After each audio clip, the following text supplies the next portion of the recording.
देखो, general study के अंतर्गत जैसा कि पहले से पता होगा या जो लोग नए हैं वो समझ लें। ठीक है।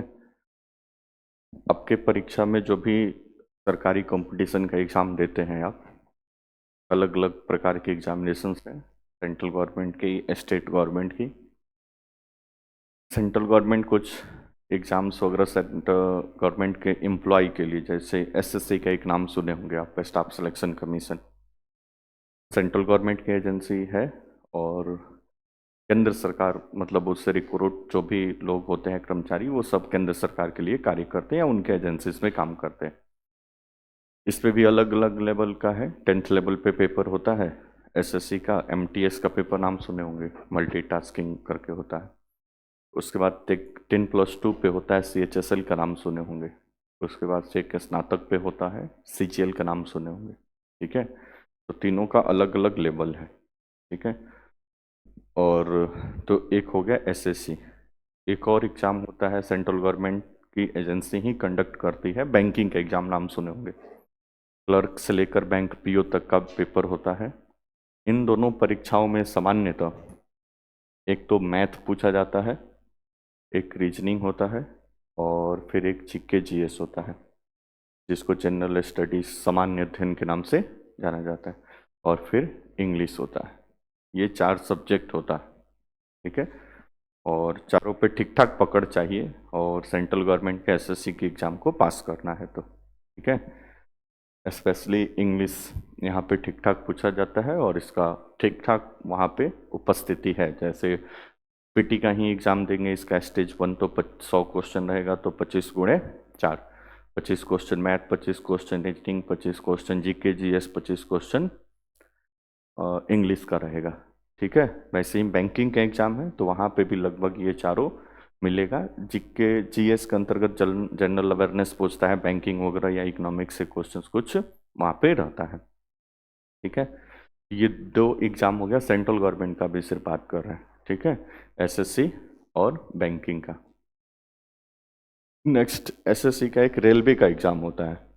ठीक है। रेलवे डिपार्टमेंट के अंतर्गत या भारतीय रेलवे के अंतर्गत ग्रुप डी से शुरू होता है, group C, group B, group D, C, B, यहाँ तक होता है। जो हायर ऑफिसर होते हैं वो फिर यूपीएससी से चुनकर आते हैं। ठीक है। रेलवे की किसी भी परीक्षा में, चाहे बी कैटेगरी का हो, चाहे सी, चाहे ए, सॉरी डी, इन सभी में मैथ, रीजनिंग और जीके जीएस या जीएस सामान्य अध्ययन पूछा जाता है। रेलवे की किसी भी परीक्षा में सामान्यतः इंग्लिश नहीं है। ठीक है। ये हो गया रेलवे का पेपर। इसके अलावा यूपीएससी भी कुछ paper, union public service commission का नाम सुने होंगे, तो भी कुछ पेपर कंडक्ट करता है, जैसे सीडीएस का पेपर नाम सुने होंगे। ठीक है। तो यूपीएससी का ज़्यादातर पेपर जीएस बेस होता है, मतलब वहाँ पे जीएस की ठीक ठाक भूमिका होती है। जैसे यूपीएससी आईएएस का एग्जाम है तो वहाँ पे भी बड़े पैमाने पे जीएस ही सामान्यतः पूछा जाता है। सीडीएस का पेपर है या बाकी कोई अन्य पेपर है। इसके साथ साथ सेना भर्ती में भी, जैसे ये वाला अभी अग्निवीर वाला जो बहाली चलता है, तो उसमें भी हिंदी और इंग्लिश शायद उसमें ऑप्शनल है कि कोई एक आप लेकर, जैसे एसएससी जीडी है तो आप हिंदी दीजिए चाहे इंग्लिश दीजिए। ठीक है। कहने का मतलब कि मैथ, रीजनिंग, जीके जीएस तो लगभग सब जगह मिलेगा, किसी भी परीक्षा में आप जाओ। इंग्लिश है कुछ सेलेक्टिव एग्जाम में है, जैसे अभी बताया कि सेंट्रल एसएससी का जो पेपर है, या फिर बैंकिंग का पेपर है, या फिर और सीएपीएफ का एक पेपर होता है सेंट्रल गवर्नमेंट के अंतर्गत, इन सब में पूछा जाता है। ठीक है। तो ये एक बात हो गई। तो मेन तो ये है पहले। नेक्स्ट, उसके बाद से कुछ स्टेट गवर्नमेंट अपनी एम्प्लॉय को, क्योंकि स्टेट गवर्नमेंट को के भी अपने कर्मचारी अधिकारी हैं। ठीक है। तो स्टेट गवर्नमेंट अपने एम्प्लॉय को भरने के लिए भी कुछ परीक्षाएं कंडक्ट करती हैं। जैसे सभी स्टेट गवर्नमेंट का अपना एक वो पूरा सेटअप है। ठीक है। सामान्यतः भारत के उत्तर भारत के 9 स्टेट जो हिंदी भाषी है, जहाँ का ऑफिशियल लैंग्वेज हिंदी है, वहाँ के पेपर आप अपियर होते हैं या फिर आप दे सकते हैं। इन सभी स्टेट के जो भी पेपर होते हैं वहाँ पे सामान्यतः मैथ, रीजनिंग और फिर जीएस आपको मिलेगा। स्टेट के सामान्यतः किसी पेपर में आपको इंग्लिश नहीं मिलेगा, इक्का दुक्का को कौन छोड़ दिया जाए। जैसे एग्जाम्पल बिहार का लीजिए, तो बिहार में एसएससी जो पेपर लेती है, स्टाफ सिलेक्शन कमीशन, बीएसएससी, तो यहाँ पे सिर्फ आपको 10+2 के लेवल पे दें तब भी आपको math reasoning GK GS, SSC CGL दें बिहार वाला तब भी मैथ रीजनिंग जीके जीएस, ठीक है। तो इस तरह से है। आप यूपी में जाएं तो यूपी ट्रिपल एससी देंगे, वहाँ पे भी math reasoning GK GS, Jharkhand SSC देंगे वहाँ पे भी मैथ रीजनिंग जीके जीएस। तो सभी स्टेट पीएससी के जितने स्टेट के जितने पेपर हैं वो सामान्यतः या नॉर्मल कंडीशन में देखा जाए तो वहाँ पे मैथ रीजनिंग जीके जीएस। अब बात क्लियर। उसके साथ सभी स्टेट गवर्नमेंट अपना पुलिस कांस्टेबल और दरोगा की भी वैकेंसी लेती है, ठीक है। अब ये मैथ रीजनिंग जीके जीएस में डिपेंड करता है कि कौन से एग्जाम के आप प्रिपरेशन आगे एग्जाम दोगे, ठीक है। जैसे मान लो कि बिहार एसएससी का देना है तो वहाँ पे मैथ रीजनिंग जीके जीएस सब पढ़ना पड़ेगा बढ़िया से, ठीक है। दरोगा का एग्जाम देना है तो दरोगा के पीटी में आपको पता है कि 90 क्वेश्चन, 100 में से 90 क्वेश्चन सिर्फ जीके जीएस का है, बाकी 10 क्वेश्चन में मैथ और कुछ एका दुका रीजनिंग करके आता है, ठीक है। बिहार लोक सेवा आयोग के प्रीलिम्स के एग्जाम दोगे तो फिर वहाँ पे 150 में 140 क्वेश्चन जीके जीएस का रहेगा, 10 क्वेश्चन मैथ। तो कौन क्या कर रहा है उस पर नहीं जाना है कि हमको मैथ पढ़ना है कि रीजनिंग पढ़ना है कि जीके जीएस पढ़ना है, वो हमारे कहने से नहीं होगा या दूसरे किसी के कहने से नहीं होगा। आपको जो परीक्षा देना है उस परीक्षा में किस सब्जेक्ट की कितनी भूमिका है उसके अकॉर्डिंग पढ़ना पड़ेगा, बात समझ में। लेकिन अभी वो तो लास्ट फेज होगा, लेकिन पहले फेज में सामान्यतः सुझाव यही रहता है, जब बच्चा तैयारी करना शुरुआत करता है तो सामान्यतः सुझाव यही रहता है कि कम से कम वो मैथ रीजनिंग और जीके जीएस और बेसिक कुछ इंग्लिश, अगर वो इंग्लिश वाले पेपर में जाना है तो इतना बेसिक कम से कम सब पढ़े, क्योंकि सब एग्जाम में थोड़ा बहुत तो है ये तीनों। क्या किसी एक एग्जाम पे आप फोकस नहीं रह सकते। मान लीजिए के चलिए कोई एग्जाम का वैकेंसी है 2-3 साल नहीं आए तो फिर उसके लिए बैठे थोड़े ना रहेंगे उसके लिए। इसलिए सामान्यतः जो बच्चा 10+2 पास करके इस फील्ड में आता है या शुरुआत करता है अभी, तो वो किसी स्पेसिफिक सेक्टर में जाने से पहले उसको कोशिश ये करना चाहिए कि मैथ रीजनिंग जीके जीएस का जो एक पूरा सिलेबस है कंप्लीट, कम से कम बढ़िया से इसको पढ़ोगे तो साल भर या 1.5 साल लग जाएगा, ठीक है। चलते फिरते लूसेंट टाइप तो कहीं पे भी हो जाएगा उसका कोई, लेकिन वही है कि बड़ा क्वेश्चन एग्जाम में आएगा तो कोई काम नहीं करे। जैसे अभी दरोगा का पेपर हुआ है 18 तारीख को, पूरा एकदम हो हल्ला मचा हुआ है।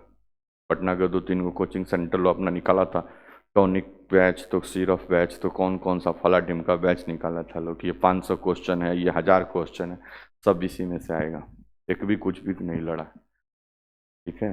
तब उनका क्या जाएगा, कुछ नहीं, अपना बैच बेच लिए, 2-4 को पीडीएफ बेच लिए, काम खत्म, बर्बाद तो बच्चा होगा ना। तो जो बच्चे पूरा बेसिक के साथ बढ़िया से कंसेप्ट समझ कर नहीं पढ़े हैं वो सब धाराशायी हो जाएंगे, बात है, ठीक है। इसलिए सामान्यतः सुझाव यही दिया जाता है कि आप जब पेपर के शुरुआती फेज में हैं पहले कम से कम 12 से 14 महीना एकदम बढ़िया से घुटना टेक के बिना किसी इधर उधर भटकाव के, इन्हें जो 12th पास किए तब तक एसएससी का फॉर्म आगे डाल के एकदम जय हो कर रहे हैं कि नहीं इसमें पेपर देने जाना है, तो पैसे ही देते रहेंगे, छंटते रहेंगे, देते रहेंगे, छंटते रहेंगे, कोई विशेष फर्क नहीं है।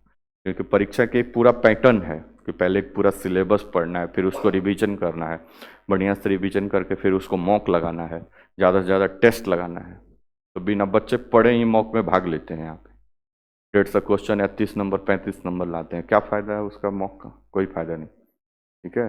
रणभूमि में तभी उतरना चाहिए जब कुछ थोड़ा बहुत क्या हो जाए, तैयारी हो जाए। तो शुरुआत में जो भी पढ़ाई होती है उसको कम से कम मैथ रीजनिंग का एक बेसिक मैथ रीजनिंग पूरा साल भर पढ़ेंगे, पूरा इस पार से उस पार सिलेबस भी खत्म हो जाएगा और साथ ही साथ एक मुकम्मल नोट्स भी बनकर तैयार हो जाएगा, ठीक है। आपको समझ में नहीं आता है कि नहीं आता है कि नहीं आता है, वो एग्जामिनर से उसका कोई लेना देना नहीं है, ठीक है। वो आप में दयावान नहीं होगा बिहार एसएससी कि नहीं इनको जीएस मैथ रीजनिंग नहीं आता, 50 को एक्स्ट्रा इनको जीएस दे दिया जाए, ऐसा नहीं ना होगा। इसलिए पढ़ना तो सब है, पेपर पास करना है, नौकरी लेना है तो सब पढ़ना पड़ेगा, ठीक है। तो इसलिए सामान्य तो सुझाव दिया जाता है कि ये तीनों सब्जेक्ट स्टेप बाय स्टेप सारी चीज़ों को एक बार पढ़ें, उसके बाद से फिर इसको बार बार रिवीजन करें, फिर उसके बाद से मॉक लगाएं और जो भी परीक्षा देना है उसके स्पेसिफिक हो जाएं। फिर दरोगा का देना है तो ठीक है, मैथ रीजनिंग थोड़ा देर होल्ड करेंगे, दरोगा के लिए केवल जीके जीएस है तो वो पढ़ेंगे। बिहार एसएससी का पेपर आ गया तो ठीक है, मैथ रीजनिंग जीके जीएस सब पढ़ेंगे, उसका मॉक लगाएंगे, कितना नंबर हमारा किधर से कट रहा है, किधर से कम आ रहा है, उस सब्जेक्ट पे फोकस करके उसको मजबूत करेंगे। ठीक है, तो इस तरह से एक बेहतर रणनीति होता है। ऐसे नहीं भेंट चाल में सब चल रहे हैं, चलते रहिए, कंपटीशन का एग्जाम है, कंपटीशन के एग्जाम का तैयारी करते रहिए। तो ऐसे ही करते करते स्नातक भी हो जाएगा, एमए भी हो जाएगा, सब हो जाएगा, परीक्षा की तैयारी में रह जाइएगा। बात समझ में आया? तो एक बेहतर रणनीति के साथ पहले इन सारी चीज़ों को एक बार ख़त्म करिए, उसके बाद से फिर क्वेश्चंस पे आइए या परीक्षा पे आइए, जो भी सोचना है उसके बारे में सोचिए। समय समय पर पेपर देखते रहिए, जो भी पेपर कंडक्ट हो रहा है कि उसका क्या स्टैंडर्ड है, कितना डेप्थ तक वो पूछता है, ये सारी चीज़ों को एनालाइज करते रहिए, पढ़ते रहिए। ठीक है, इतना करते रहिएगा तो फिर रिजल्ट में आपका भी कभी नाम आ जाएगा क्या? ठीक है, अदरवाइज छोड़ छाड़ के पढ़ेंगे, 2-4 दिन इधर 2-4 दिन उधर, 5 दिन ये सब्जेक्ट 10 दिन वो सब्जेक्ट, तो ऐसे काम नहीं चलेगा। ठीक है, तब इसमें यहाँ पे जो क्लास चलेगा वो मैथ, रीजनिंग, जीके, जीएस का भी फिलहाल चलता है, आपको पता है। ठीक है, इंग्लिश का क्लास खुल रहा है। ठीक है, तो अगर इन फ्यूचर ऐसा कुछ प्लानिंग होगा, कॉम्पिटिटिव इंग्लिश शुरू होगा तो फिर आगे बताया जाएगा, हालांकि वो तो स्पोकन इंग्लिश का खुल रहा है नीचे। ठीक है, तो ये बात हो।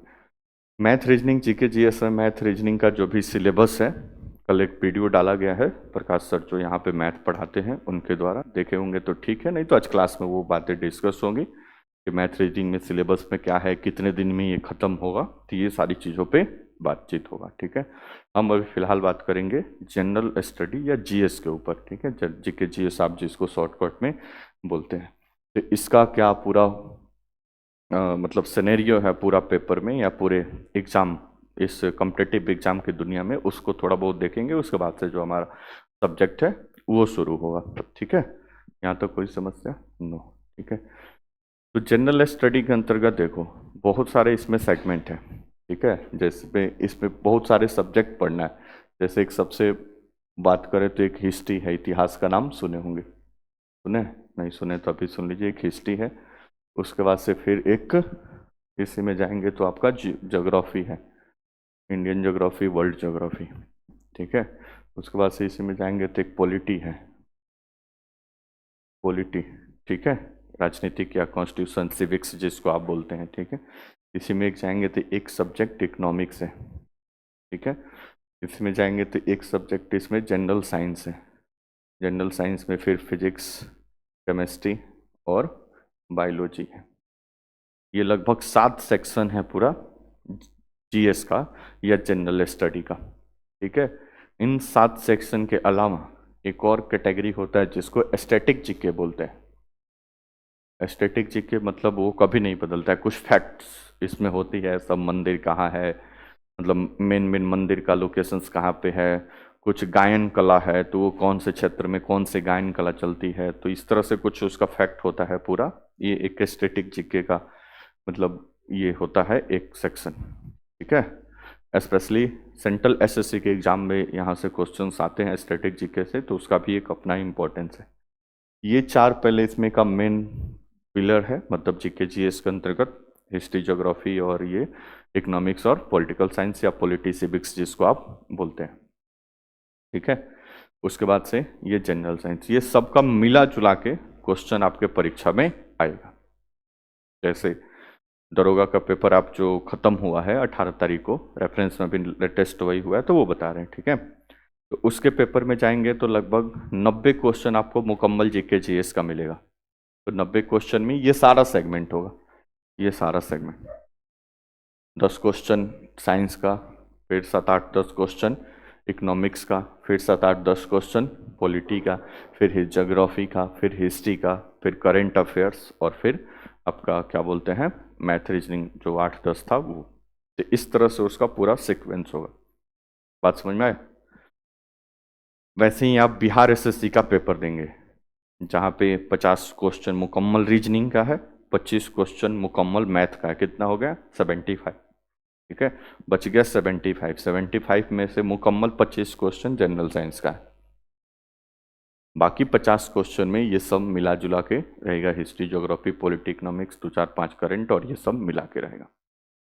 जीके जीएस स्ट्रांग होने का और इसको पढ़ने के एक खास फायदा ये होता है कि टाइम टेकिंग नहीं होता है, आपको बनाने में जब एग्जाम में आएगा तो मैथ्स है तो कितना भी आप एक्सपर्ट हैं तो उसमें कुछ टाइम लगेगा, ठीक है।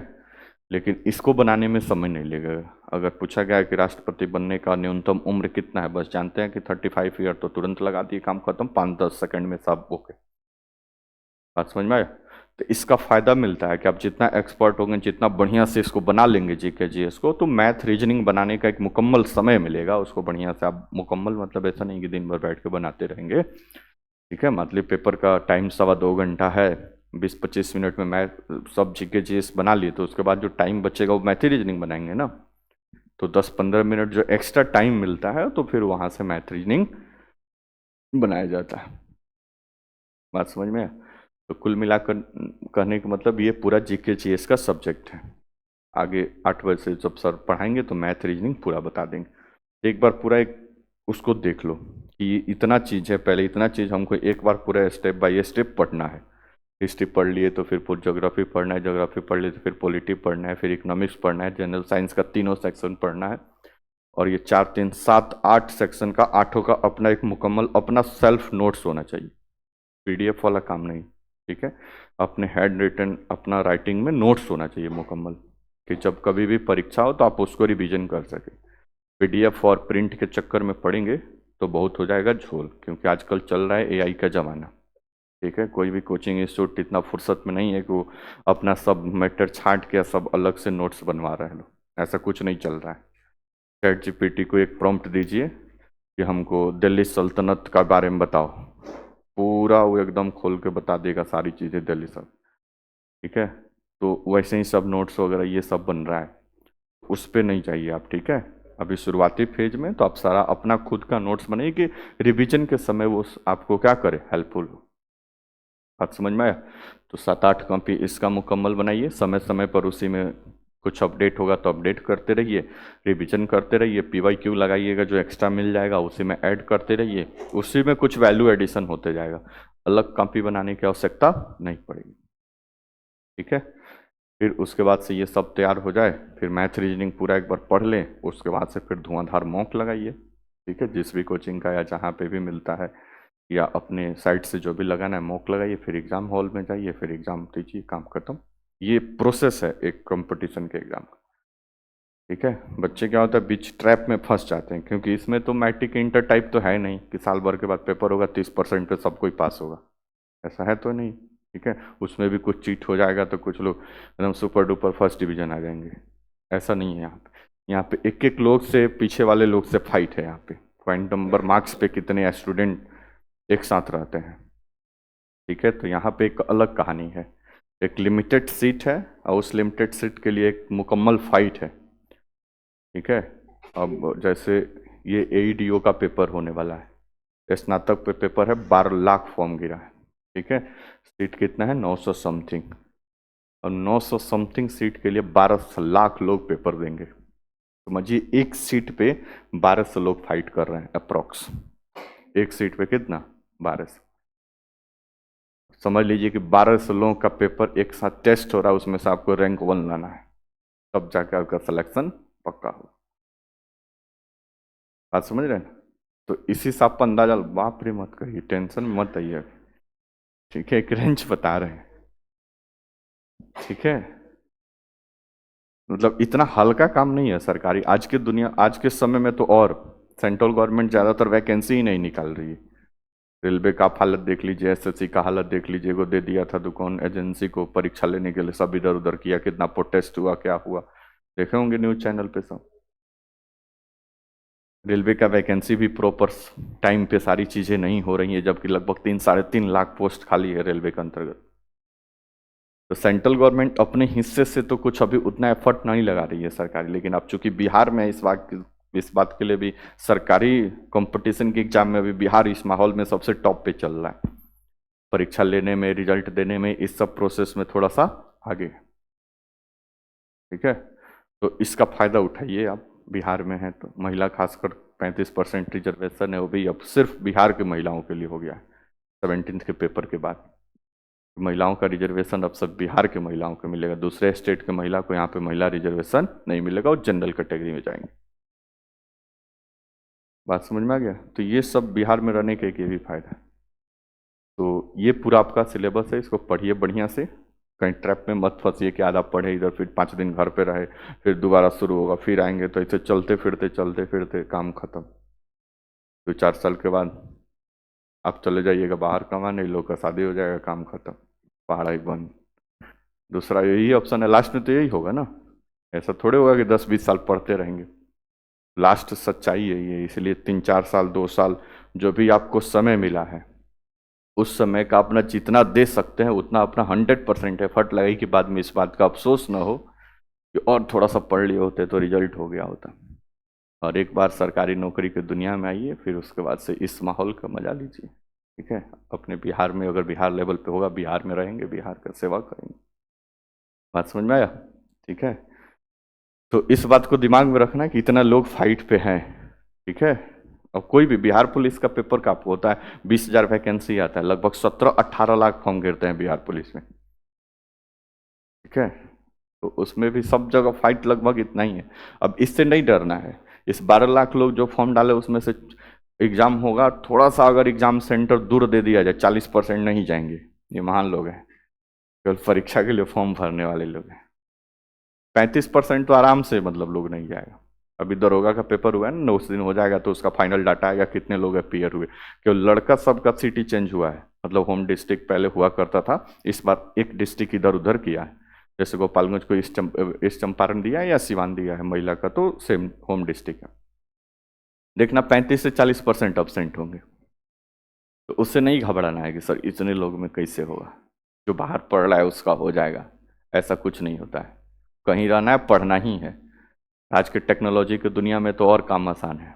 ठीक, आपको लग रहा है कि नहीं पटना वाला ज़्यादा पढ़ रहा है, तो दो पटना के टीचर का यूट्यूब पे बैच देख लीजिए, क्या पढ़ा रहा है, सारा पता चल जाएगा। क्या वो छुपा थोड़े है? ठीक है बात समझ में आ रहा है ना, कहने का क्या मतलब है? तो इन सारी बातों को ध्यान में रखिए। फाइट है, लेकिन इतना भी फाइट नहीं है कि जो बच्चे पढ़ रहे हैं उनका रिजल्ट नहीं हो रहा है। ठीक है, अभी भी कितना भी कड़क फाइट हो, जो बच्चे पढ़ रहे हैं वो है लिस्ट में, जो 1-2 नंबर से छट रहे हैं या जो भी है वो है, चल रहे हैं उधर लीड में अपना। जैसे ही मौका मिलेगा वो फाइनल रिजल्ट में चले जाएंगे। ठीक है, तो ये सब इसका पूरा कहानी है कंपटीशन के एग्ज़ाम का। जितना आप सीरियस रहेंगे उतना बात नहीं करो, उतना काम आसान रहेगा। तो ये पूरा सिलेबस जीके जी इसका समझ गए, तो इतना सारा सब्जेक्ट पढ़ना है। और कोई कंपटीशन एग्जाम के बारे में पूछना चाहें, किसी को उत्सुकता हो कि ये परीक्षा में क्या वगैरह पूछा जाता है, तो 2-4 मिनट पूछ सकते हैं, अदरवाइज बाकी काम आगे शुरू होगा। चलिए, नहीं पूछना है कोई दिक्कत नहीं। ठीक है, लगभग बता दिए। बाकी जब वैकेंसीज आती है ना, तो उसके बारे में फिर जानकारी दी जाती है, तो वहाँ से सारी चीज़ें पता चल जाती है। बस निष्कर्ष में बस वही समझना है कि मैथ, रीजनिंग और जीके जीएस पहले तो पूरा भारत में कौन एग्जाम हो उसमें पूछेगा। कुछ कुछ एग्जामिनेशन है जहाँ पे इंग्लिश पूछता है, तो जो जिस व्यक्ति को एग्जामिनेशंस देना होगा तो वो थोड़ा सा पढ़ लेगा इंग्लिश भाई। अब वो रोना नहीं रोएगा कि नहीं यहाँ पे नहीं होता है तो हम कैसे वो देंगे। जिसको पढ़ना है वो पढ़ लेगा। ठीक है, ऑनलाइन इतना सारा इंग्लिश का कोई एगो बैच लेकर पढ़ लेगा 1000-1500 में क्या? बाकी तो सब पढ़ ही रहे हो मैथ, रीजनिंग जी के लिए। जैसे अभी एक कुछ दिन पहले डाले थे एगो पोस्टर, इधर जादवपुर साइड का एक लड़का जिसका SSC CGL हुआ है, तो मैथ, रीजनिंग, जीके ये सब यहीं से पढ़ा था, 2022-23 की बात है। ठीक है, और उसका फाइनल रिजल्ट है, हम ट्रेनिंग में थे अभी पटना में, तब उसका रिजल्ट आया तो हम चौंक गए, भाई तो SSC CGL इंस्पेक्टर वाला निकल, इंग्लिश कहाँ से पढ़ा होगा ये? तो मैथ, रीजनिंग, जीके ये तो मुद्दा बनता है। तो फिर उससे बात हुआ तो बताया कि सर का बैच लिए थे सर, वहाँ से सारा प्रैक्टिस वगैरह ये सारा चीज़ हुआ था। तो जिसको करना है वो कहीं से अपना एफर्ट लगाएगा, वो शांत नहीं बैठे रहेगा। यहाँ पे तो महान लोगों को बोला जाता है कि टेलीग्राम पे जाके ये पढ़ लेना है या NCERT पढ़ लेना है। इतना भी नहीं हिम्मत जुटा पाते हैं कि जाकर NCERT का वो चैप्टर पढ़ लें। अब फिर वो ऐसे ख्वाब देखोगे कि सरकारी कंपटीशन के परीक्षा पास करेंगे तो बहुत मुश्किल है। ठीक है, तो जितना भीड़ है उस लेवल पे मेहनत करना पड़ेगा। इस रेस में सबसे आगे निकलना है, नहीं तो बीच में कुचल दिए जाएंगे और पता भी नहीं चलेगा किधर गए। ठीक है, तो ये सब बातें हैं, तो इस बातों को दिमाग में रखिए। कम से कम 6 घंटा, एक नॉर्मल 6 घंटा कम से कम आपके सेल्फ स्टडी के लिए समय होना चाहिए। ठीक है, 6 घंटा सेल्फ स्टडी का समय नहीं निकलेगा तो फिर ये 10 वर्षीय योजना हो जाएगा, पंचवर्षीय में भी नहीं कंप्लीट होगा। और एम पूरा होगा कि नहीं पूरा होगा ये भी कोई गारंटी नहीं है। हमने यहाँ पे भांति भांति प्रकार के स्टूडेंट को देखे हैं जो साल, 1.5 साल, 2 साल में भी नौकरी लेकर चला गया है, वो नौकरी में है। ठीक है, और तो इस बात को दिमाग में रखना है कि मुकम्मल इसमें कोई कटौती नहीं होना। किसी भी मतलब स्थिति में आपको 6-7 घंटा घर पे अपना सेल्फ स्टडी, एग्जाम के समय और ज़्यादा आप पढ़ सकते हैं तो आप उसको उतना पढ़ना पड़ेगा, नहीं तो काम नहीं चलेगा। 1-2 घंटा पढ़ के लो, नो बात। ठीक है, 1-2 घंटा पढ़ के काम नहीं चलेगा। ठीक है, आप क्वेश्चन लगाएंगे तो आपको खुद ही पता चल जाएगा। इतना तो सीरियस होंगे ना आप कि क्वेश्चन देखते होंगे कि कैसे आ रहा है वगैरह, ये सारा चीज़। ठीक है, तो इतना घंटा कम से कम अपने सेल्फ स्टडी का, यहाँ का पढ़ाई आना जाना छोड़कर ये 2 घंटा इसी में मत शामिल कर ले। 2 घंटा तो यहाँ पढ़ लिए, 4 घंटा घर पे पढ़ेंगे, नहीं ऐसा नहीं। यहाँ का सब क्लास व्लास छोड़ के 6 घंटा मोबाइल एकदम साइड करके अपना सेल्फ स्टडी इस पे करना पड़ेगा। 1 घंटा मैथ रीजनिंग पढ़े, 1 घंटा मैथ पढ़े, 1 घंटा कुछ रीजनिंग प्रैक्टिस किए, 2-3 घंटा जीके जीएस पढ़े, मन किया तो आधा घंटा किसी परीक्षा का क्वेश्चन देख रहे हैं आप, वहाँ से अपना निष्कर्ष निकाल रहे हैं। बात समझ में आया? तो ये कुछ बेसिक बातें, इसको जब तक नहीं समझिएगा ना तो पृथ्वी जैसे गोल है ना कि इधर से उधर गोल गोल घूमते रह जाइएगा। कभी एसएससी तो कभी बैंकिंग तो कभी रेलवे तो कभी दरोगा, कोई भी एक काम मुकम्मल पूरा नहीं होगा। इसलिए पहले मैथ रीजनिंग जीके जीएस को जितना हो सके उतना आप स्ट्रॉन्ग कर लीजिए। चैप्टर खत्म होते जाए क्वेश्चन लगाते जाइए, उसके बाद से जब एक लिमिटेड हो जाएगा फिर उसके बाद से मॉक पे आ जाइए, मॉक लगाइए, काम आगे बढ़ते रहेगा। यहाँ तो कोई समस्या नो। तो जैसे 6-7 सब्जेक्ट इधर लिखे तो उसमें से जनरल स्टडी का एक पार्ट है हिस्ट्री। ठीक है, तो अभी फिलहाल चलेगा हिस्ट्री। जैसे कुछ लोगों को पूर्व सूचना है, कुछ लोगों को अभी सूचना मिल गया। अब इसके साथ थोड़ी सी एक समस्या है, हिस्ट्री या तो शुरुआत होता है एंसेंट हिस्ट्री से या तो शुरुआत होता है मॉडर्न हिस्ट्री से। बहुत कम ऐसा चांस होता है कि मेडिवल हिस्ट्री से शुरुआत हो। ठीक है, लेकिन कोई बात नहीं। ठीक है, तो अभी इसमें हिस्ट्री के 3 पार्ट हैं, प्राचीन भारत, मध्यकालीन भारत और आधुनिक भारत। ठीक है, अब इसमें मेडिवल हिस्ट्री शुरू करने का एक थोड़ा सा ये सेटबैक ये है कि पहले से एंशिएंट चला हुआ है। ठीक है, लेकिन उसका आप जो नए बच्चे हैं उसके लिए परेशान ना हो, जो भी क्लास चलेगा उसको बैकग्राउंड हम बताएंगे पूरा एंशिएंट हिस्ट्री का एक लेक्चर में, कि कैसे कैसे कहाँ तक ये पूरा प्रक्रिया बढ़ा है, उसको घर पे सेल्फ अभी कैसे करना है उसको भी थोड़ा सा बता देंगे। उसके बाद से मेडिवल हिस्ट्री से आप इसको करिए। 25 से 30 क्लास है मेडिवल हिस्ट्री का, उसके बाद से फिर मॉडर्न हिस्ट्री शुरू होगा, तो फिर वहाँ से प्रक्रिया आगे बढ़ेगा। ठीक है, एक क्लास और जीएस का इसमें इंक्लूड होगा फरवरी के फर्स्ट वीक से, तो आप एक क्लास वो कर लीजिएगा कि कम से कम इतना दूर से चल के आए हैं तो 2 घंटा जीएस पढ़ लें आप। ठीक है, कि जल्दी जल्दी आपका सिलेबस ख़त्म हो। ठीक है, तो ये उम्मीद रहेगी कि आपको 9 बजे के आसपास एक और जीएस का बैच इसमें अटैच किया जाए। जैसे 7 से 8 ये चलेगा, 8 से 9 तो फिर मैथ का क्लास चलेगा ना, तो फिर 9 से 10 एक और जीएस का बैच कोशिश रहेगा कि फरवरी के फर्स्ट वीक के आसपास शुरू किया जाए। तो 2 घंटा जीके जीएस पढ़ लीजिएगा और 1 घंटा मैथ रीजनिंग पढ़ लीजिएगा। क्या पहले ऐसे नहीं होता था? पहले 1-1 घंटा ही चलता था, लेकिन अभी आप पढ़ लीजिए, कोई दिक्कत परेशानी नहीं है। यहाँ तो कोई दिक्कत परेशानी नो। तो हिस्ट्री के 3 पार्ट है, प्राचीन भारत, मध्यकालीन भारत और आधुनिक भारत। तो उसमें से चलेगा अभी मध्यकालीन भारत का इतिहास। थोड़ा सा बेसिक समझ लीजिए, उसके बाद से आगे चर्चा चालू करते हैं। एक तो सबसे पहले बीसी और एडी और शताब्दी और अर्ध शताब्दी, ये तो सब जानते होंगे, बोर्ड पर देखो। जैसे ये 0 ईस्वी है, ईसा मसीह के डेट ऑफ बर्थ जो है उसी को मतलब पूरा ये टाइमलाइन कैलकुलेट करने के लिए इनके डेट ऑफ बर्थ को 0 माना गया। ठीक है, अब इनके जन्म से पहले जो घटनाएं होंगी उनको बोला गया बीसी, बिफोर क्राइस्ट, मतलब ईसा मसीह से जन्म से पहले। तो इनको लिखते हैं हम बीसी, बिफोर क्राइस्ट, या ईसा वर्ष पूर्व हिंदी में लिखते हैं, या इसी को लिखते हैं before common era, BCE capital letter में। ठीक है, या इसी को लिखते हैं बिफोर परसेंट BP। ये शब्द आपको ज़्यादातर सुनने को नहीं मिलेगा, ये दोनों शब्द आपको सुनने को मिलेगा, इसमें भी ये सबसे ज़्यादा मिलेगा। यहाँ तो कोई दिक्कत परेशानी। अब हम बोले कि 600 BC में बौद्ध धर्म आया था। ठीक है, तो इसका मतलब क्या समझना है, ईसा मसीह के जब जन्म हुआ था ना उसके 600 साल पहले बौद्ध धर्म भारत में था या जैन धर्म भारत में था।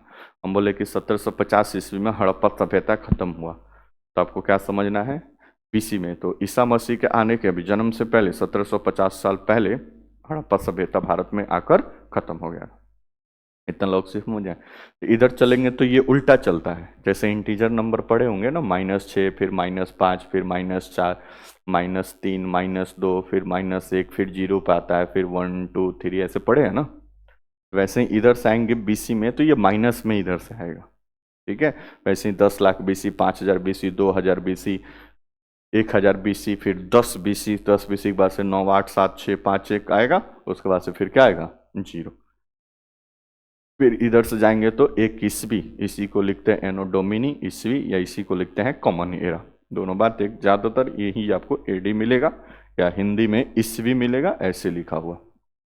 दिक्कत नो। इधर से जाएंगे तो कहानी 1 ईस्वी, फिर ऐसे 2 3 करके 500 एडी, 1000 एडी अभी चल रहा है। इधर से बढ़ते जाएंगे तो अभी चल रहा है 2026 एडी आ गया है, इसी में 2026 चल रहा है ना 2026। यहाँ तक कोई समस्या है? तो ये बीसी और एडी का थोड़ा सा लोचा है, इसको समझिए। नेक्स्ट एक शताब्दी समझ लीजिए, शताब्दी क्या होता है, ठीक है। और तो 100 वर्ष का जो एरा होता है उसी को क्या बोलते हैं, शताब्दी, सेंचुरी जिसको आप बोलते हैं 100। तो 100 वर्ष का जो समय होता है उसी को बोलते हैं शताब्दी। यहाँ तो कोई देखा, तो जैसे 0 से लेकर 99 तक, ये कौन सी शताब्दी कहलाएगी, पहली शताब्दी कहलाएगी। बात समझ में आए? तो वैसे ही ये 100 से लेकर 199 तक, ये कौन सी शताब्दी कहलाएगी, दूसरी शताब्दी का। दूसरी कहने का मतलब 200 से ऊपर नहीं चला जाना है।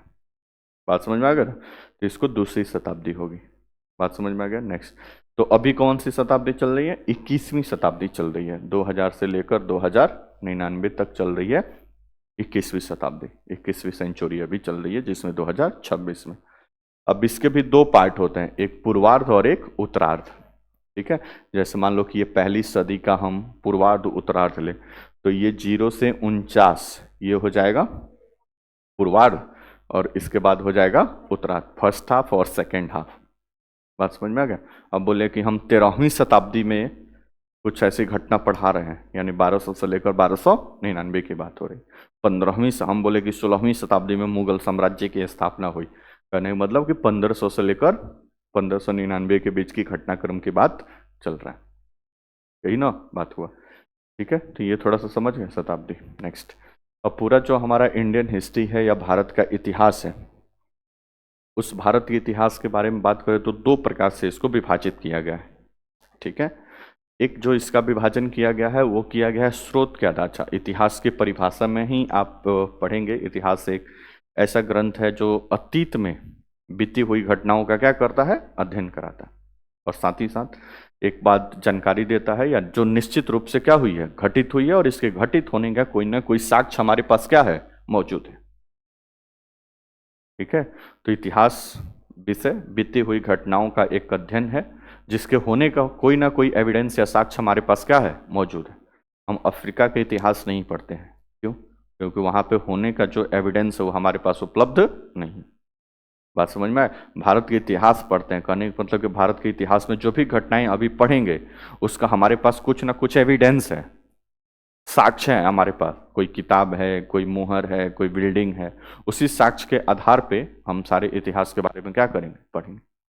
इतिहास सामान्यतः बीती हुई घटनाओं का अध्ययन है, जिसका होने का एक निश्चित तौर पे कोई ना कोई साक्ष्य क्या है, मौजूद है, एविडेंस हमारे पास मौजूद है। अब ये जो साक्ष्य होते हैं वो साक्ष्य होते हैं टोटल 2 प्रकार के, ठीक है। ये स्रोत जो है साक्ष्य वो होते हैं 2 प्रकार का, एक होता है लिटरेरी सोर्स, साहित्यिक स्रोत इसको बोलते हैं, और एक होता है आर्कियोलॉजिकल सोर्सेस, जिसको पुरातात्विक स्रोत बोलते हैं। आर्कियोलॉजिकल सोर्स का मतलब होता है कि जितनी सारी लिखी पढ़ी गई किताबें हैं वो सब क्या है, आर्कियोलॉजिकल सोर्सेस है। बात समझ में आए? जैसे मौर्य काल के बारे में पढ़ेंगे तो चंद्रगुप्त मौर्य के समय जो चाणक्य थे उनकी किताब है अर्थशास्त्र। तो अर्थशास्त्र किताब में पूरा शासन प्रशासन कैसे पूरा व्यवस्था चलता था ये सारा बात लिखा हुआ है। बात समझ में आ गया? तो वही मौर्य काल में आप भी उसी के बिहाफ पे आप मौर्य काल के शासन प्रशासन के बारे में जान लेते हैं। बात समझ में आ गया? तो ये 2 प्रकार के ही स्रोत हैं, या तो कुछ लिखा पढ़ा किताब वगैरह है तो वो सब चला जाएगा लिटरेरी सोर्स में, कोई भवन, बिल्डिंग, क्वाइंस, सिक्का वगैरह है, मूर्ति वगैरह है, वो सब किस में चला जाएगा, पुरातात्विक। तो शुरुआत में किससे हुआ होगा, साहित्यिक से कि पुरातात्विक से? पुरातात्विक से, ठीक है। तो मतलब पहले तो पुरातात्विक ही चलता था, फिर धीरे धीरे लेखन कला डेवलप हुआ तो साहित्यिक स्रोत आने शुरू हुए, ठीक है। और साहित्यिक स्रोत बड़े पैमाने पे मिलने लगे। 600 BC के बाद से सब साहित्यिक स्रोत। ज्यादा ऑथेंटिक इतिहास किस पे होगा, साहित्यिक पे कि पुरातात्विक पे? साहित्यिक पे, क्योंकि यहाँ पे तो कोई व्यक्ति लिखा है ना उस साम्राज्य के बारे में, ये ज्यादा ऑथेंटिक होगा। बात समझ रहे हो? अब मान लो कि हमारा इतिहास लिखना है, मान लेते हैं, ठीक है, और हमारा इतिहास लिखने के लिए हम अपने को पैसा देकर एगो लेखन वाला भी रखे हैं। मान लो कि हमारा दरबारी कवि हो, वो नहीं समझे, तो उसको पैसा हम पे कर रहे हैं, वो हमारे ही पैसे से खा पी रहा है, तो आपको लगता है कि हमारे खिलाफ कभी कुछ लिख सकता है? नहीं। तो ऐसे भारतीय इतिहास में भी है, जितने दरबारी कवि आपको मिलेंगे, चाहे मुगल काल में, चाहे दिल्ली सल्तनत में, चाहे गुप्ता डायनेस्टी में, जाहिर सी बात है कि ये सब दरबारी कवि राजा के पक्ष में ही लिखे होंगे ज्यादातर। बात तो यही है ना, उनका क्रिटिसिज्म या उनकी बुराई तो बहुत कम ही लिखेंगे, क्योंकि उन्हीं से उनका चल रहा है सारा व्यवस्था। इसलिए जो भी एविडेंस है, तो जो दरबारी कवि है उसके एविडेंस को उतना थोड़ा बहुत उस पर क्रिटिसिज्म भी होता है। जो भी दरबारी कवि हो, उसके जो टेक्स्ट या उसके जो किताब है, उसके किताब पर पूरा 100% विश्वास नहीं किया जाता है। को लिख दिया कि हमारा राजा बहुत मतलब मानव प्रेमी था, पूरा मानव का सेवा करता था, ये वो, तो उस पर थोड़ा सा क्रिटिसिज्म होता है। लेकिन जो फ्री है वो उनके किताब और टेक्स्ट को पूरा यहाँ पे सीरियस लेके सारी चीज़ों को देखा जाता है, ठीक है। तो दो प्रकार के स्रोत हैं। अब इन स्रोतों के आधार पर ही पूरे भारतीय इतिहास को पहले 3 भागों में, प्रागैतिहासिक काल, आद्यैतिहासिक काल और ऐतिहासिक। प्रागैतिहासिक काल सामान्यतः तो उसको बोलते हैं जहां पे सिर्फ एविडेंस के तौर पे सिर्फ पुरातात्विक स्रोत है। 2 प्रकार के स्रोत बताए, 2 प्रकार में साहित्यिक में ही चले जाओगे तो उसका सब 2 पार्ट और है। एक तो भारतीयों के द्वारा लिखा हुआ ग्रंथ, और कुछ विदेशी भारत आए घूमने फिरने के लिए, फिर यहीं पे रह गए और उनके बारे में कुछ यहाँ के बारे में लिखे, तो विदेशियों का वर्णन उसको बोलते हैं। समझ में आ रहा है कि नहीं? ठीक है। तो ये है प्रागैतिहासिक काल, ठीक है। प्रागैतिहासिक काल में सिर्फ हमारे पास जो स्रोत उपलब्ध है वो सिर्फ क्या है, पुरातात्विक है। खुदाई के बाद जो सामान मिली है उसी के बिहार पर हम इस पूरे इतिहास को पढ़ते हैं, पाषाण काल और ताम्र पाषाण काल। उसके बाद एक स्टेप और आगे बढ़ते हैं तो हमारा आता है आद्य ऐतिहासिक काल, ठीक है। प्रोटो हिस्ट्री के बारे में पढ़ते हैं। इसमें भारत के 2 महत्वपूर्ण सिविलाइजेशन, हड़प्पा और वैदिक सिविलाइजेशन के बारे में पढ़ा जाता है। यहाँ पे साहित्यिक और पुरातात्विक दोनों उपलब्ध है, लेकिन हड़प्पा सिविलाइजेशन में अब उनकी लिपि ही नहीं पढ़ी जा सकी, इसलिए वहाँ पे साहित्यिक साक्ष्य का बहुत कम या इस्तेमाल नहीं हुआ है। उपलब्ध है लेकिन इस्तेमाल नहीं हुआ, इसलिए आद्य ऐतिहासिक काल। यहाँ से साहित्यिक और पुरातात्विक बड़े पैमाने पे सभी सोर्सेस मिलने लगे, तो ये क्या है, ऐतिहासिक काल है, ठीक है। इसमें आपका महाजनपद काल, मौर्य काल, मौर्योत्तर, गुप्त काल, गुप्तोत्तर, पूर्व मध्य काल और फिर बाकी सदैव वर्तमान तक, इसमें तो पूरा चीजें आ जाएंगी, ठीक है। नेक्स्ट, एक अध्ययन के हिसाब से, पढ़ाने के हिसाब से भारतीय इतिहास को 3 भागों में बांटा गया है, ठीक है। प्राचीन भारत का इतिहास, मध्यकालीन भारत का इतिहास और आधुनिक भारत का इतिहास, ठीक है। अब ये पढ़ाने के हिसाब से कहने का मतलब कि कोई टीचर मान लो कि आरंभ से लेकर 800 ईस्वी तक ही प्राचीन भारत में पढ़ा रहा है, तो वो ठीक है, उसके लिए प्राचीन भारत का इतिहास वहीं तक है। एज सच कुछ इसका विशेष डिवीजन नहीं है कि कहाँ तक प्राचीन है, कहाँ तक मध्यकालीन है, ठीक है। तो इस बात पे नहीं कन्फ्यूजन, एग्जाम में ये नहीं पूछेगा कि प्राचीन भारत कहाँ से कहाँ तक है, ठीक है। सामान्यतः मुस्लिम इस्लाम के अटैक और उसके बाद से इस्लामिक सत्ता का भारत में स्थापित हो जाना, ये सब उस मेडिवल हिस्ट्री में पढ़ा जाता है, ठीक है। तो आरंभ से लेकर, आरंभ से मतलब कहाँ से, पाषाण काल से लेकर और पूरा हड़प्पा, सॉरी, ये 1206 ईस्वी के आसपास तक जो भी भारत के शासक रूलर रहे, ये सब आपका प्राचीन भारत में, ठीक है, कवर हो जाता है। यहाँ से आपकी कहानी शुरू होगी मध्यकालीन भारत का इतिहास, ये हम पढ़ेंगे। उसके बाद से फिर आधुनिक भारत का इतिहास आएगा। एग्जामिनेशंस में सबसे ज़्यादा क्वेश्चन पूछते हैं आधुनिक भारत काल से, ठीक है। उसके बाद से पूछता है प्राचीन भारत से, और सबसे कम पूछता है मध्यकालीन भारत से, ठीक है।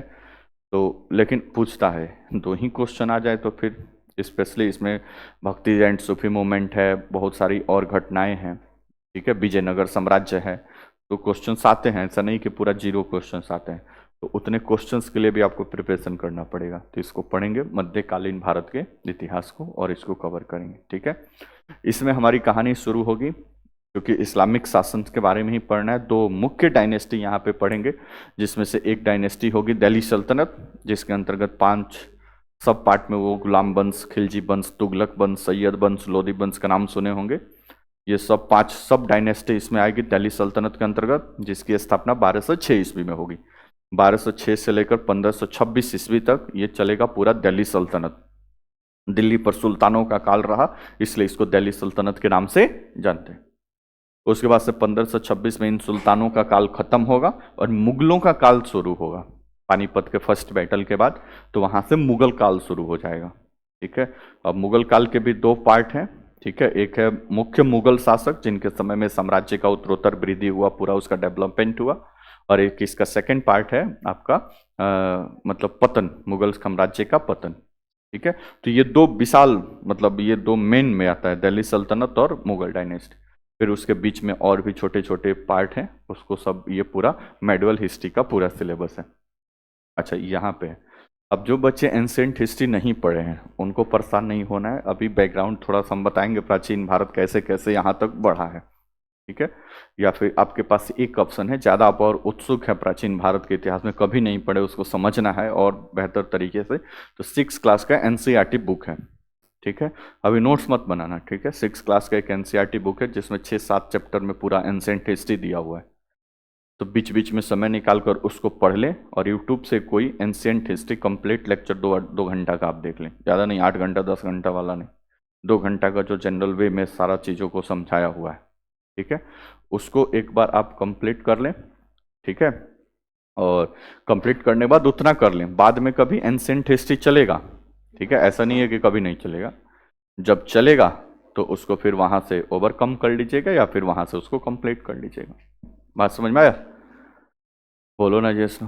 तो ये व्यवस्था हुई। तो अभी ये हो गया एंशिएंट हिस्ट्री। बोर्ड पर देखो, इधर बात नहीं कर, तो एंशिएंट हिस्ट्री के लिए बता दिए, और किताब वगैरह के लिए इधर देखो। अब मेडिवल हिस्ट्री का जो सिलेबस है, जो इस बैच में अभी कल से ये कहानी शुरू होगी। अब पढ़ना तो है इस्लामिक सत्ता के बारे में पूरा सारा चीज इसमें। तो सबसे पहले कहानी हमारी शुरुआत होगी इस्लाम के उदय से।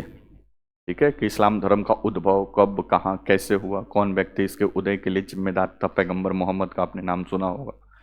सऊदी अरब में मक्का मदीना का नाम सुना होगा, जहाँ पे इस्लाम धर्म का उद्भव हुआ। तो कहानी ये कल से शुरुआत होगी कि पैगंबर मोहम्मद ने कैसे इस्लाम धर्म का उत्पत्ति के लिए वो जिम्मेदार थे, इस्लाम धर्म कैसे उत्पत्ति हुआ। फिर इस्लाम धर्म उत्पत्ति के बाद से सऊदी अरब जो अरबियन क्षेत्र था, फिर वहाँ से वो धीरे धीरे एक्सपेंस करते करते कैसे पूरा वेस्ट एशिया में फैल गया, अफ्रीका के उत्तरी भाग में पूरा इस्लाम कैसे फैल गया, यूरोप के कुछ भागों तक इस्लाम कैसे फैल गया। ये पूरा एक जनरल पहले डिस्कशन होगा। इन सारे क्षेत्रों में इस्लाम के फैलाव के बाद उसके बाद से अरबों का भारत पर अटैक पड़ेंगे। 712 ईस्वी में मोहम्मद बिन कासिम का भारत पे पहला सफल आक्रमण होगा। उसके पहले एक आध 2 अटैक हुए हैं, लेकिन वो ज़्यादा इंपॉर्टेंट नहीं है। तो 712 ईस्वी में मोहम्मद बिन कासिम का, तो ये पहला टॉपिक हो जाएगा आपका, इस्लाम का उदय तथा भारत में अरबों का आगमन। तो 712 ईस्वी में पूरा अरब का अटैक यहाँ पे पढ़ लेंगे मोहम्मद बिन कासिम का। मोहम्मद बिन कासिम सिंध वाले के आसपास के क्षेत्रों पे कुछ अटैक करेगा, और मुश्किल से 3 से 4-5 वर्ष तक यहाँ पे सत्ता में रहेंगे मुस्लिम। ठीक है, तो 712 से लेकर लगभग 715-20 तक इनका ये पूरा अरब का शासन यहाँ पे सिंध वगैरह के आसपास में क्षेत्र में चलेगा। उसके बाद से मोहम्मद बिन कासिम की भी बाद में मृत्यु हो जाएगी, और यहाँ से उधर लाफड़ा फसाद हो जाएगा, तो इधर से पूरा खाली हो जाएंगे। 712 में आएंगे इस्लाम भारत में, और 715-20 तक ये फिर पूरी तरह से शट डाउन हो जाएंगे। उसके बाद से लगभग 250-300 साल के बाद फिर 1000 एडी में, 1000 ईस्वी में आगे चल के भारत पे 2 तुर्क आक्रमण देखने के भी इस्लाम से होंगे। तो तुर्की के क्षेत्र में तो ये 2 तुर्क आक्रमण देखने को मिलेंगे, जिसमें से एक रूलर होगा जिसका नाम है महमूद गजनवी, नाम सुने होंगे। ठीक है, अभी चर्चा में सोमनाथ मंदिर के उद्घाटन में मोदी जी गए थे, तो महमूद गजनवी नाम सुने, 1025 में यहाँ पे अटैक किया था और पूरा लूटपाट के लेके गया था। तो महमूद गजनवी एक पढ़ेंगे, ये तुर्क आक्रमणकारी था। उसके बाद से एक और तुर्क आक्रमणकारी मोहम्मद गजनवी जब वहाँ पे हटेगा सेंट्रल एशिया से या फिर वेस्ट एशिया से, तो फिर वहाँ पे गोरी डायनेस्टी आएगी और गोर वंश का शासक होगा जिसका नाम है महमूद गोरी। फिर भारत पे महमूद गोरी का अटैक होगा। ठीक है, महमूद गोरी का अटैक होगा, फिर वो यहाँ पे बारी बारी से अटैक करेगा, उत्तर भारत के कुछ छोटे छोटे रूलर को पराजित करेगा, और बाद में इसी के उत्तराधिकारी होंगे। ठीक है, बाद में इसका मृत्यु हो जाएगा। मृत्यु होने के पास जो जो भी क्षेत्र ये जीता हुआ है, इसके 4 गो गुलाम होंगे, दास या गुलाम, उन्हीं के चारों क्षेत्र में इनके पूरे क्षेत्र को बांट लेंगे, जिसमें से भारत वाला जो हिस्सा है वो मिला कुतुबुद्दीन ऐबक को। और कुतुबुद्दीन ऐबक ने मोहम्मद गोरी के द्वारा जीते गए क्षेत्र को, दिल्ली और आगरा के क्षेत्र को इकट्ठा करके 1206 ईस्वी में यहाँ पे दिल्ली सल्तनत का स्थापना कर देगा। और चूंकि गुलाम था ये मोहम्मद गोरी का, इसलिए इस डायनेस्टी का नाम यहीं से शुरू होगा, गुलाम वंश। दिल्ली सल्तनत के अंतर्गत ये 5 डायनेस्टी शासन करेगी। ठीक है, तो कुतुबुद्दीन ऐबक भारत में मुस्लिम सत्ता का संस्थापक होगा, या मुस्लिम सत्ता का ऑफिशियली यहाँ पे वो स्थापित कर देगा। ठीक है, फिर गुलाम वंश खत्म होगा तो इसी में आएगा फिर आगे खिलजी वंश, सलाउद्दीन खिलजी का नाम सुने, इसी में आएगा अलाउद्दीन खिलजी। उसके बाद से फिर आएगा तुगलक वंश। ठीक है, फिर उसके बाद से सैयद वंश, उसके बाद से फिर आएगा लोधी वंश, लास्ट होगा कौन, लोधी वंश। ठीक है, फिर लोधी वंश 1526 में ये खत्म होगा पानीपत के फर्स्ट बैटल में। उसके बाद से फिर आ जाएंगे कौन, मुगल। ठीक है, बाबर इसको पराजित करेगा। मुगल लोधी वंश या दिल्ली सल्तनत का अंतिम शासक होगा जिसका नाम होगा इब्राहिम लोधी। इब्राहिम लोधी को पानीपत के फर्स्ट बैटल में ये पराजित करेगा, और पराजित करने के बाद भारत पे मुगल डायनेस्टी की क्या होगा, स्थापना, मुगलों का राज भारत पे चलेगा। ठीक है, बाबर शासन करेगा, फिर उसका पुत्र हुमायूं, उसका पुत्र अकबर, फिर जहांगीर, फिर शाहजहां, उसके बाद से औरंगजेब। ये महान मुगल शासक कहे जाते हैं क्योंकि इनके शासन काल में शासन का लगातार एक्सपेंस हुआ है, लगातार उसमें कुछ ना कुछ क्या हुआ है, वृद्धि हुआ है। लेकिन इसके बाद सब नालायक शासक आएंगे सब, और धीरे धीरे मुगल साम्राज्य का पतन की प्रक्रिया क्या हो जाएगी, शुरू हो जाएगी। ठीक है, उसके बाद से ये वाला एक टॉपिक इसी में आ जाएगा, मुगल साम्राज्य का पतन। इसके साथ साथ मेडिवल हिस्ट्री में जब ये दिल्ली सल्तनत टूट रहा होगा, तभी यहाँ पे कुछ छोटे छोटे राज्य स्थापित होंगे, जिसमें एक विजयनगर साम्राज्य होगा साउथ इंडिया के साइड, एक बहमनी साम्राज्य होगा, फिर कुछ स्वतंत्र प्रांतीय राज्य होंगे। ये 3 पॉइंट इसमें साथ में आएगा। ठीक है, उसके बाद से जैसे आपका एंशिएंट हिस्ट्री में धर्म सुधार वो धार्मिक आंदोलन पढ़े थे, बौद्ध धर्म और जैन धर्म, वैसे ही मध्यकालीन भारत में भी धार्मिक आंदोलन पढ़ेंगे। इस्लाम में जो हुआ उसको सूफी आंदोलन के नाम से जानते हैं, और हिंदू समाज में जो हुआ उसको भक्ति आंदोलन के नाम से जानते हैं। कंप्लीट रूप से इसको सूफी एंड भक्ति मूवमेंट के नाम से जाना जाता है। ठीक है, उसके बाद से फिर इसी में एक टॉपिक है मराठों के बारे में, हालांकि ये मॉडर्न हिस्ट्री का टॉपिक है, उस समय के हिसाब से होगा कि ये मॉडर्न में आप पढ़ेंगे कि यहीं पे पढ़ेंगे। ठीक है, हालांकि ये मॉडर्न हिस्ट्री का ही पार्ट है। ठीक है, कोई दिक्कत परेशानी, तो ये पूरा पहले सिलेबस है, इतना सारा चीज़ मेडिवल हिस्ट्री में पढ़ना है, बहुत शॉर्ट सिलेबस है, और लगभग 25 से 30 क्लास ये लगता है मेडिवल हिस्ट्री को ख़त्म होने में। ठीक है, तो ये जल्दी ख़त्म हो जाएगा, उतना नहीं परेशान होना है। ठीक है, और जल्दीबाजी क्या है भाई, ऐसा थोड़े कि भगा भगा के आपको ख़त्म कर देंगे, ऐसा नहीं, जो पूरा शेड्यूल प्रॉपर इसका है वो सारा चीज़ इसमें चलेगा। तो कल जाकर टेलीग्राम पे ये पोस्ट है कल का। ठीक है, कॉपी पे पहले ऊपर बढ़िया से मध्यकालीन भारत का इतिहास सिलेबस, और फिर ये पूरा सिलेबस पहले पन्ना पर इसको लिख देना है, कोई दिक्कत। फिर कल का हमारा हेडिंग रहेगा इस्लाम का उदय तथा भारत में अरबों का आक्रमण। यहाँ से प्रक्रिया क्या होगी, शुरू होगी। अभी बंद नहीं करो जी, सुनो पहले, इतना बात समझ गए। ठीक है, नेक्स्ट बुक किताब कौन कौन सा, मेडिवल हिस्ट्री को पढ़ने के लिए क्या क्या हथियार चाहिए, इसको पहले समझिए। एक तो पहले क्लास नोट्स होगा, जो अपने में ही बहुत ठीक ठाक होगा, इसमें कोई मतलब दिक्कत परेशानी नहीं है, क्योंकि क्लास नोट्स आपको जो कॉपी पे लिखाया जाएगा वो अपने आप में मतलब 3-4 किताब खुद है, वो सारे चीज़ का अध्ययन के बाद वो पूरा एक मुकम्मल तैयार होगा। ठीक है, तो एक तो सबसे मेन होगा आपका क्लास नोट्स, लेकिन घर पे कुछ चाहिए मटेरियल पढ़ने के लिए। ठीक है, तो जिनको दरोगा से नीचे पेपर देना है उनके लिए तो लूसेंट काफ़ी है भाई। ठीक है, लूसेंट समझते हैं, लूसेंट मोटा सा एक आता है, अभी नया वर्जन इसका आया हुआ है। तो लूसेंट में पूरा दिया हुआ है आपका इतिहास, भूगोल, पॉलिटी, इकोनॉमिक्स, जनरल साइंस, खेल कूद सब दिया हुआ है। सब नहीं पढ़ना है, आप किताब खरीद के पुली मत धराशायी हो जाइएगा। उसमें से मेडिवल हिस्ट्री वाला चैप्टर अभी करेंगे ना, तो एक किताब रख लीजिएगा, इंपॉर्टेंट किताब, वो तो सब किसी को मतलब रख ले तो बेहतर ही होगा। ठीक है, इसके कंपटीशन में बहुत सारे किताब मार्केट में है, लेकिन लूसेंट अभी मतलब इसमें ठीक ठाक है, तो एक रखिएगा। ठीक है, साथ ही साथ जो बच्चे अभी अपर पे जाएंगे वो दरोगा या उससे ऊपर जाना है तो पहले तो एक एनसीईआरटी का बुक, एनसीईआरटी का, और एनसीईआरटी के बुक में 7th क्लास के एनसीईआरटी में दिया हुआ है इसके बारे में, मध्यकालीन भारत के इतिहास में। नए वाले में तो थोड़ा बहुत परिवर्तन हुआ है, पुराने वाले में जो था वो आप तो कोई ले लीजिएगा, कोई दिक्कत परेशानी नहीं है, इतना भी नहीं परिवर्तन हुआ कि वो नहीं समझ में आएगा। तो बच्चे जो दरोगा या ऊपर से देना चाहते हैं वो लेंगे इसको हार्ड कॉपी में, 35-40 रुपये में ये किताब आ जाएगा एनसीईआरटी का, तो हार्ड कॉपी में किताब रखेंगे अपने साथ, ठीक है। और जिनको उतना लेवल पे नहीं जाना है तो ठीक है, उसका पीडीएफ आपको सेंड किया जाएगा, आप समय समय पर पीडीएफ से पढ़ते रहेंगे, ठीक है। मतलब उसका सॉफ्ट कॉपी मतलब सेंड करेंगे आज हम, टेंशन मत लीजिए। कोई दिक्कत परेशानी यहाँ तक नहीं। ये पहले 2 बेसिक किताब हो गया, एक तो लुसेंट, वो तो सब किसी के पास होगा ही, मैक्सिमम नहीं होगा तो ले लीजिएगा, इंपॉर्टेंट किताब। फिर एनसीईआरटी का ये बुक, और थोड़ा सा मतलब हाई लेवल में ही मतलब ये जो लुसेंट नहीं पढ़ना चाहता और हाई लेवल में एक और किताब को रेफरेंस में लेना चाहता है, ठीक है, तो दृष्टि आईएएस का क्विक रिवीजन बुक एक आता है, ठीक है, मोटा सा ये दिखाओ, नहीं तो भारतीय इतिहास और राष्ट्रीय आंदोलन, वो केवल लग रहा है मॉडर्न हिस्ट्री है, अच्छा सब है। तो एक क्विक रिवीजन बुक आता है, काफ़ी इतना सा होता है, दृष्टि आईएएस का, उसमें एंशिएंट और मेडुअल मॉडर्न सब कुछ दिया हुआ है, आप समझ ही रहे हैं, उसका क्विक रिवीजन बुक है, तो वो यूपीएससी के पेपर को ध्यान में रख के ही बनाया गया, तो सारी बेसिक से लेकर एडवांस चीज़ें सब कुछ उसमें दिया हुआ है, ठीक है। तो क्लास नोट्स और एगो किताब वो वाला और एक एनसीईआरटी, इन 3 के अलावा चौथा किताब पढ़ेंगे तो परीक्षा आपसे दूर जाता जाएगा, ठीक है। तो ये सिंपल सा लॉजिक है, ठीक है। तो जितना पढ़ेंगे और कंफ्यूजन बढ़ते जाएगा, मार्केट में भांति भांति की किताब है, अलग अलग कलर का, अलग अलग फूल पत्ती वाला, अलग अलग वैरायटी का, उस पर नहीं जाना है। जो एक मिनट बात बात समझ में आ गया। तो ये बेसिक हो गया, तो इतना किताब इधर से बोर्ड पे सुनो, तो इतना किताब साथ में अगले क्लास से उपस्थित हो जाना चाहिए, मतलब आपके पास होना चाहिए। और जब भी बोले कि ये चैप्टर देख के आना है, पढ़ के आना है, तो काम करके आना पड़ेगा, ठीक है। ये सारी चीज़ें इतना कर लेना है, कोई दिक्कत परेशानी। तो ये था आज का पूरा सेशन, जिसमें पूरा कुछ बेसिक वगैरह समझे, अभी रुको, भी जाना नहीं है, ठीक है।